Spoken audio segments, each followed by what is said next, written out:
Hello students, MA 208 में हम second law of thermodynamics पढ़ रहे थे। उसी कंटिन्यूटी में आज हम कार्नोट साइकिल के बारे में समझेंगे। यह वो साइकिल है जो कि एक फ्रेंच इंजीनियर निकोलस सारी कार्नोट ने इंट्रोड्यूस करी थी। इसमें उन्होंने कहा कि कोई वर्किंग फ्लूइड जब किसी इंजन में कार्य करता है तो वह डिफरेंट प्रोसेस से होकर गुजरता है और सारे प्रोसेस जो है रिवर्सिबल प्रोसेस होने चाहिए। वो अपनी इनिशियल स्टेट पे वापस आ जाता है। कुछ एजम्पशंस लिए गए इस कार्नोट साइकिल में कि हीट जो सोर्स है उसका टेम्परेचर कांस्टेंट रहेगा, जिससे कि हीट सप्लाई हो रही है सिस्टम को, वर्किंग फ्लूइड को, और वह इनफाइनाइट मात्रा में कैपेसिटी में हीट सप्लाई करेगा। हीट जहाँ रिजेक्ट हो रही है वो हीट सिंक है। सिंक का भी टेम्परेचर कांस्टेंट रहेगा और वह उस पर सबसे मिनिमम मात्रा में हीट जो है वो सप्लाई रिजेक्ट करी जा रही है। जो वर्किंग फ्लूइड है वो एक परफेक्ट गैस की तरह बिहेव करेगा। किसी प्रकार का कोई फ्रिक्शन नहीं है पिस्टन और सिलेंडर में। सिलेंडर जो है वो परफेक्टली सील्ड है और इंसुलेटेड है ना। तो ये कुछ एजम्पशन लिए इस साइकिल के लिए। ये एक आदर्श साइकिल थी जिसमें ये चारों जो प्रोसेस है वह रिवर्सिबल प्रोसेस माने गए हैं। तो इसको हम इस साइकिल को हम PV और TS डायग्राम पे देख सकते हैं। PV डायग्राम में आप देख सकते हैं 1 से 2 प्रोसेस जो है reversible isothermal heat addition process है। फिर रिवर्सिबल एडियाबैटिक एक्सपांशन प्रोसेस है 2 से 3। 3 से 4 है reversible isothermal heat rejection process और 4 से 1 है reversible adiabatic compression process. TS diagram में अगर आप देखें तो ये इस प्रकार से होगा। इसमें आप देख सकते हैं कि 2 से 3 जो है वो वर्टिकल लाइन है। क्योंकि यह एडियाबैटिक प्रोसेस है और एडियाबैटिक प्रोसेस आइसेंट्रोपिक प्रोसेस भी होता है। एस मतलब एंट्रोपी है ना। तो इसमें हम स्कीमेटिक डायग्राम से देख सकते हैं कि सिलेंडर है, सिलेंडर में कोई पिस्टन है, गैस भरी हुई है सिलेंडर के अंदर। इस गैस को हीट सप्लाई करी गई है T1 टेम्परेचर पे हीट सोर्स के द्वारा, और जो कुछ मात्रा में हीट रिजेक्ट हुई है सिंक में T2 टेम्परेचर पे जो है Q2 हीट रिजेक्ट हुई है, और वर्क जो है आउटपुट वो हमें मिला है पिस्टन के ऊपर गैस के द्वारा। तो ये जो इंजन है इसको हमने जो कि जिसकी वर्किंग साइकिल है कार्नोट साइकिल, तो इसको हमने कार्नोट इंजन नाम दिया है। अब हम इसकी एफिशिएंसी के बारे में पढ़ेंगे। एफिशिएंसी कैसे निकालेंगे कार्नोट साइकिल की। तो थर्मल एफिशिएंसी किसी भी इंजन की हम जानते हैं क्या होता है, वर्क आउटपुट जितना मिला है अपॉन कितनी हीट सप्लाई हुई है। तो हम लिख सकते हैं W/Q2 हीट, जितनी हीट सप्लाई हुई है। तो वर्क निकालने के लिए हम क्या करेंगे, सबसे पहले प्रोसेस लेंगे 1 से 2। इसमें वर्क डन कितना होगा, P1 V1 ln V2/V1 बराबर MR T1 ln V2/V1। अब ये कहाँ से आया फॉर्मूला, हमने नॉन फ्लो प्रोसेस पढ़े थे, उसमें हमने जो हीट एडिशन प्रोसेस है वो कौन सा प्रोसेस है, आइसोथर्मल प्रोसेस। तो आइसोथर्मल प्रोसेस के लिए वर्क डन का फॉर्मूला है ये, हम ये पहले पढ़ चुके हैं। फिर हीट रिजेक्टेड 3 से 4 में हम निकालेंगे कितनी मात्रा में हीट रिजेक्ट हुई है, तो वो P3 V3 ln V3/V4। ये भी एक एडियाबैटिक आइसोथर्मल प्रोसेस है। तो हमने ये दोनों जो फॉर्मूले हैं यूज़ करे हैं थर्मल एफिशिएंसी में। तो फाइनल हमारे पास आया है थर्मल एफिशिएंसी का formula 1 - MR T2 ln V3/V4 upon MR T1 ln V2/V1। अब हम 2 से 3 और 4 से 1 जो कि एडियाबैटिक प्रोसेस है उसमें PVT रिलेशन जो है उनका यूज़ करके इस वाले फॉर्मूले में इक्वेशन नंबर 1 में पुट करेंगे। तो हमारे पास फाइनल जो कार्नोट साइकिल की एफिशिएंसी है वो आएगी टेम्परेचर के फॉर्म में 1 - T2/T1। तो हमारे पास कंक्लूजन क्या निकला है कार्नोट साइकिल के बारे में कि कार्नोट साइकिल की थर्मल एफिशिएंसी केवल 2 टेम्परेचर, सोर्स का टेम्परेचर और हीट सिंक के टेम्परेचर पे ही डिपेंड करती है, T1 और T2 पे। वर्किंग फ्लूइड के बिहेवियर पर डिपेंड नहीं करती है। दूसरा पॉइंट, यदि सिंक का टेम्परेचर 0 कर दें, मतलब कि हीट रिजेक्ट ही नहीं हो रही है, एब्सेंस ऑफ सिंक, उस समय जो थर्मल एफिशिएंसी है वो 100% हो जाएगी मैक्सिमम। यदि टेम्परेचर T1 मतलब सोर्स का टेम्परेचर बढ़ा दिया जाए, मैक्सिमम कर दिया जाए, तो उस समय थर्मल एफिशिएंसी मैक्सिमम हो जाएगी, बढ़ेगी।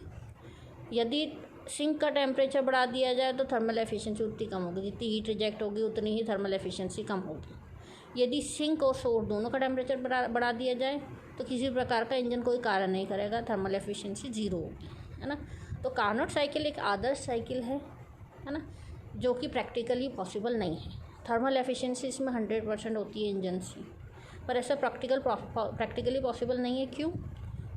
क्योंकि ये जो पॉइंट्स नीचे दिए गए हैं रीजंस, पहला पॉइंट है तो इसमें कहा गया कि चारों प्रोसेस जो है साइकिल के वो रिवर्सिबल है, पर प्रैक्टिकली फ्रिक्शन जो है हमेशा प्रेजेंट रहता है ना। दूसरा पॉइंट है कि heat addition is isothermal in cycle. अब हीट एडिशन आइसोथर्मल प्रोसेस पे कैसे हो सकता है? जब भी किसी सिस्टम को हम हीट देते हैं तो उसका टेम्परेचर तो बढ़ेगा ही प्रैक्टिकली। तीसरा पॉइंट है कि आइसोथर्मल प्रोसेस जो है उसमें जो प्रोसेस है वो आइसोथर्मल होना चाहिए, आइसोथर्मल एक्सपांशन या आइसोथर्मल हीट एडिशन। तो आइसोथर्मल प्रोसेस में जो पिस्टन का मूवमेंट है वो स्लो होना चाहिए, है ना, जबकि जो एडियाबैटिक प्रोसेस है उसमें पिस्टन का मूवमेंट बहुत फास्ट होना चाहिए। लेकिन प्रैक्टिकली किसी भी इंजन में वेरिंग स्पीड के साथ में पिस्टन का मूव होना ये पॉसिबल नहीं है। तो इन कारणों से ये जो साइकिल है वह प्रैक्टिकली इम्पॉसिबल है ना। ये केवल एक आदर्श साइकिल है जिसका यूज़ हम केवल प्रैक्टिकल इंजन्स की वर्किंग साइकिल से कंपेयर करने के लिए करते हैं, इसलिए हम इसे पढ़ रहे हैं। अब कार्नोट इंजीनियर जो साइंटिस्ट हैं उन्होंने कुछ थ्योरम्स और बनाई हैं, जिसका पहली जो थ्योरम वो है कहती है कि जितने भी रिवर्सिबल इंजन हैं अगर वह सेम हीट सिंक और सोर्स के बीच में काम कर रहे हैं तो उन सबकी एफिशिएंसी सेम होगी। इसको प्रूव करने के लिए हमने यहाँ पे एक दो इंजन माने हैं, एक तो रिवर्सिबल इंजन 1 है, रिवर्सिबल इंजन 2।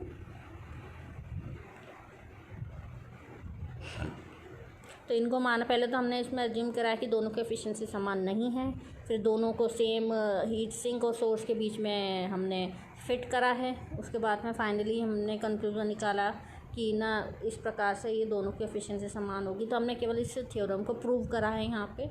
दूसरी थ्योरम दी है कार्नोट ने कि reversible engine have the highest efficiency between any two temperatures. Reversible engine जो होते हैं उसकी हाईएस्ट एफिशिएंसी होती है दो टेम्परेचर्स के बीच में। तो इसको प्रूव करने के लिए हमने यहाँ पे एक इंजन लिया रिवर्सिबल, दूसरा लिया इरिवर्सिबल, है ना। उसमें हमने उल्टा कराया कि रिवर्सिबल इंजन की जो एफिशिएंसी उसको ज़्यादा बता दी है 67% और रिवर्सिबल की कम बता दी 50%। अब इन दोनों को हमने कंबाइन कर दिया सेम सिंक और टेम्परेचर के बीच में, है ना, और उसके बाद में एक इक्विवेलेंट सिस्टम बना दिया है दोनों को ऐड करके। तो फिर फाइनली हमें कंक्लूजन क्या निकला कि दोनों ही जो इंजन से इक्विवेलेंट सिस्टम है उसमें जितनी हीट सप्लाई हो रही ऐड हो रही है उतनी बिना किसी एक्सटर्नल वर्क के, इसलिए सेकंड लॉ को जो है ये ओमिट करता है ना, वायलेट करता है, इसलिए ये पॉसिबल नहीं है ना। तो फाइनली कंक्लूजन क्या निकला कि हमेशा रिवर्सिबल इंजन की एफिशिएंसी इरिवर्सिबल से ज़्यादा होती है अगर दोनों सेम टेम्परेचर सिंक और सोर्स में काम करते हैं। अब हम कुछ न्यूमेरिकल देखते हैं जो कि सेकंड लॉ पे आधारित हैं। पहला न्यूमेरिकल है कि यदि एक कार्नोट चक्र ऊष्मा कोश तापमान 300 डिग्री सेंटीग्रेड व ऊष्मा अभिगम तापमान -10 डिग्री सेंटीग्रेड पर कार्य करता है तो चक्र की दक्षता ज्ञात करो। यदि तंत्र को 120 किलो जूल ऊष्मा प्रदान की जाती है तो चक्र द्वारा निर्गम कार्य तथा परित्यक्त ऊष्मा का मान भी ज्ञात करो। अब हम जानते हैं कार्नोट साइकिल की एफिशिएंसी क्या होती है, T1 - T2/T1। तो यहाँ पे T1 और T2 दोनों दे रखे हैं हमें सेंटीग्रेड में, तो पहले हम उसको केल्विन में कन्वर्ट करेंगे प्लस 273 ऐड करके। अब एफिशिएंसी हमने निकाली 54.1%। अब हमें निर्गम कार्य वर्क आउटपुट हम जानते हैं क्या होता है, एफिशिएंसी निकाल सकते हैं, efficiency multiply by heat transfer. तो इससे हम वर्क भी निकाल लेंगे, वर्क कितना करा है। अब हम निकालेंगे कितनी हीट रिजेक्ट हुई Q2, तो वो हम निकाल सकते हैं 120 - 64.94। तो इससे हमारे पास किलो जूल में आंसर आ जाएगा। अब दूसरा जो एग्जांपल है वो है एक रिवर्सिबल इंजन जो कि दो ऊष्मा कोशों के तापमान 500 डिग्री सेंटीग्रेड व 30 डिग्री सेंटीग्रेड के बीच कार्य करता है, एक प्रशीतित्र को चलाता है, मतलब ये एक रेफ्रिजरेटर को चला रहा है। इंजन को 1500 किलो जूल ऊष्मा प्रदान की जाती है। रेफ्रिजरेटर में न्यूनतम तापमान कितना प्राप्त किया जा सकता है यदि रेफ्रिजरेटर से ऊष्मा का निकास 30 डिग्री सेंटीग्रेड पर होता है। यह 1300 किलो जूल ऊष्मा अवशोषित करता है। अब इसको हमने इस चित्र के द्वारा दर्शाया है कि कोई इंजन है, उससे जो वर्क आउटपुट मिल रहा है वह हम रेफ्रिजरेटर में एज ए वर्क इनपुट काम में ले रहे हैं। दोनों को हमने कंबाइन कर दिया, दोनों इंजनों को। T1 और T2 का मान जो कि दे रखा है उसे हम केल्विन में कन्वर्ट कर लेंगे। इंजन की दक्षता हम कार्नोट इंजन अगर मान के चलते हैं कि ये एक रिवर्सिबल इंजन है तो उससे आप याद कर सकते हैं। इस प्रकार से इंजन की दक्षता तो आपने निकाली 0.608। अब ऊष्मा कितनी प्रदान करी गई है 1500 किलो जूल। तो इससे आप कार्य निकाल सकते हैं कितना कार्य करा इंजन ने, वर्क आउटपुट यह आया 912 किलो जूल। क्योंकि यह कार्य रेफ्रिजरेटर को दिया जाता है, इसका उच्चतम तापमान क्या होगा, तो T3 जो है उच्चतम तापमान है 303। अभी हमको निकालना T2 कितना होगा। तो हम जानते हैं कि रेफ्रिजरेटर का जो कोफिशिएंट ऑफ परफॉर्मेंस क्या होता है, कितना हीट जो है वो रेफ्रिजरेटिंग इफेक्ट कितना पैदा करा गया अपॉन कितना कार्य दिया गया। तो 1300 जो है वो हीट ट्रांसफ़र है अपॉन 912 जो हमने वर्क आउटपुट निकाला है। इसकी यूज़ से हमने COP ऑफ रेफ्रिजरेटर निकाला जो कि आया 1.425, है ना। तो अब हम टेम्परेचर के फॉर्म में भी COP लिख सकते हैं T4/T3 - T4। तो यहाँ हम T3 की वैल्यू हम जानते हैं 303, तो इसकी सहायता से हम T4 का मान ज्ञात करेंगे। इसका मान है 178.05 केल्विन, और अगर सेंटीग्रेड में करेंगे तो इसमें माइनस कर देंगे हम 273 डिग्री। तो ये आएगा माइनस है -94.95 डिग्री सेंटीग्रेड।